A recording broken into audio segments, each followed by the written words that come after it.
So wait, there was a LEGO Bionicle set that was never officially released.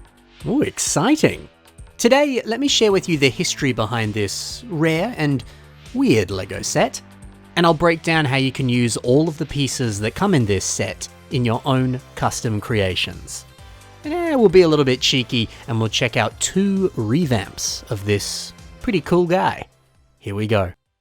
This is Good Guy. No, not this Good Guy, that's another set that shares the exact same name. This version of Good Guy was actually released 2 years after that original Good Guy set. Well, technically it was never actually released. There are multiple sources online that say that Good Guy was never officially released by the LEGO Group. The only reason that we know that this actually existed is because on lego.com you could find instructions and images that proved the existence of this set. Now, I imagine that the original idea for this set is it was going to follow in the footsteps of that original Good Guy. It would have been included as a freebie alongside some sort of comic book, or perhaps it was a gift with purchase, or just a polybag that you could buy in stores. I mean, there's a lot of Bionicle sets out there that have a pretty similar look to this, and that's how they were distributed. But I don't know, for whatever reason LEGO said that's not going to happen with this one. Isn't it cool that this is an unreleased set that we were able to find out some sort of information on? I mean, the fact that there's actual instructions for this is fantastic. I love it when little stuff like this slips through the cracks. So what's something like this worth? Well, if you were to have this in the original polybag, it would be worth a fortune because that shouldn't exist. But if you want to pick up a used copy of the set, you can actually pick up 2 right now on Bricklink. They're about 20 Australian dollars each, which in US dollars is like 13 bucks. But yeah, like I said, these sellers just did what I did and they used their existing pieces to build their own versions of this. Thankfully, if you want to build this, there's no exclusive pieces whatsoever, and most of the parts here are very common. So yeah, there's not actually that much history about this set, but I do want to talk about the build itself, because I think it's rad. Although you might have noticed, this set doesn't have any hands. Every other Bionicle set always had hands of some kind. And I just put some hands on top and it makes it look so much better. In fact, I found it so much more easy and effortless to pose him when he had these hands. He just became so much more expressive. It was an odd choice to leave these out. I don't know, I guess the logic was that these green stubs kinda look like fists? Maybe this set had a very, very limited budget and they just could not include 2 more pieces. Actually, you know what? Maybe that's why this set was never produced. Maybe LEGO was not happy with how this looked. This reminds me of the set Ray the Castaway. It was a LEGO Ideas set. This might not seem related, but trust me, it is. The original fan submission for this model, it depicted this little flag that used minifigure legs for the flag itself. But when we look at the final version of the set, this isn't included. And I mean, it was a great part use, you'd think they would include that. But the reason this wasn't included is because the LEGO Group has very strict rules about how their minifigure elements can and cannot be used. And the choice to use the legs as a kind of flag, it felt a little bit too much like disfigurement. This went against LEGO's current guidelines for how to use minifigure parts, and as a result it was unable to be included in the final model. So maybe this design went against certain guidelines that were in place for Bionicle characters, and that's why it got cancelled. Although I guess it would have had to have been cancelled rather last minute, given the instructions and seemingly everything else was ready to go. This is just a theory, I'm just guessing, but it kind of makes sense, right? Something else that's a little bit odd about this set is that it has no eyes. It's kind of creepy, honestly. Just that weird hollow gap. Ugh. And actually, while we're here, you can see how this mask is attached. There's no real head whatsoever. We'll take the mask off and you can get a bit of a closer look. I mean, hey, this does give it some side-to-side movement, which is good, but it is a little bit strange that we haven't got any eyes. Alright, it might sound like I'm serving up a little too many hash browns on this guy, but look, the lack of eyes and the lack of hands is just surprising. It's not something you see every day, it's a little bit strange. And oi man, I'm a sucker for the weird, the strange, and the crazy out there LEGO sets like this. I love this kind of stuff. So to me, I don't see these as faults. I think they're great. It gives this set a lot of personality, you know? And actually, on top of that, the idea of this set is dope. This kind of built-in helicopter rotor on the back design. That in itself is a brilliant idea. Using that to fly around, or perhaps you could use it as some sort of weapon. Genius. And of course, this set was released in 2008. All of the sets during that time period, they revolved around the idea of flight in some fashion. This was just an incredibly elegant and simple way of tying back to that theme in a way that none of the other sets really managed to do so. It felt original, it felt different. And the fact that all of this is packed into such a small set with a very low part count, that's great. Great job for LEGO for coming up with a very creative and different idea for this set. So that's the set, and that's a bit of history about this. But why don't we talk about every single piece that comes in this set, and I'll give you some ideas for how you could use them in your own creations. We'll begin with this fantastic mask. This is a cool one because it looks good from the front, but if you flip it upside down, it looks even better. And Loaf Build shows us just how good that can look. Turning those hollow gaps up top into eyes.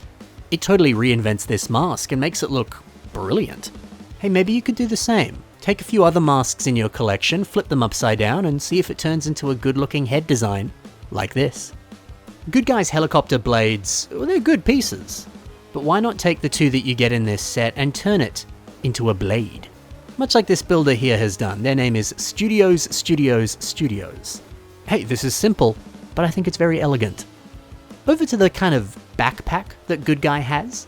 The bulk of it is made up with this piece.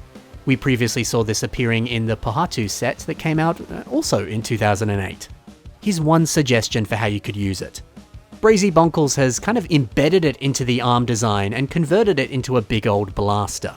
And that looks great.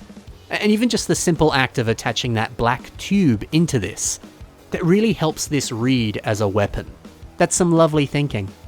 We've got a few other dark bluish grey elements that appear in this set, like these Bionicle and these hand sockets. I've got a creation here by Bionicles that actually uses both of them. The Bionicle make for fantastic fingers, as we can see here, and of course if you're going to want to attach these, you need some hand sockets. So hey, if you need a really snazzy finger design, well, you get 4 of these Bionicle in this set, which is a pretty healthy supply of them. Moving on over to these nice light bluish grey Technic pieces. These are nothing all that fancy, but it doesn't mean you can't use them in some fancy ways. A builder called Niels has a Kopaka Nuva revamp, and this looks great. I mean, check out all these nice 3D printed custom elements that are being used here. But I want to direct your attention to the arm design. If you look a little bit closer, you'll notice one of these pieces right here. See, this looks great. They make for some very nice minimal armor. Armor that looks very technical, very greeble heavy, very mechanical. Yeah, I recommend playing around with these types of pieces. They might seem small and a little bit useless, but no, they can make for some really interesting arm or leg designs. You could use them anywhere on a mock, to be fair. The feet on this set are made up of these quite nice triangular elements. Take a look at what Doom District has done on this Makuta mock. We'll zoom in down here on the legs. The middle section uses this piece, and I really like the way that it kind of wraps around the leg, giving it that little bit more bulk and mass. But then it's also got that connection point at the top, which allows you to place that claw. Yeah, the inclusion of this piece, which is a little bit kind of tucked away, and you might not even notice it at first glance, it actually does so much for this leg design. It really finishes the design off in a satisfying way. That's quite remarkable. The smallest things can have the biggest impacts. The set of course also features various types of axles and pins. Let's focus on these red ones. Dylan Meaves uses a bunch of them to create this fantastic heart mosaic. I mean, isn't that genius?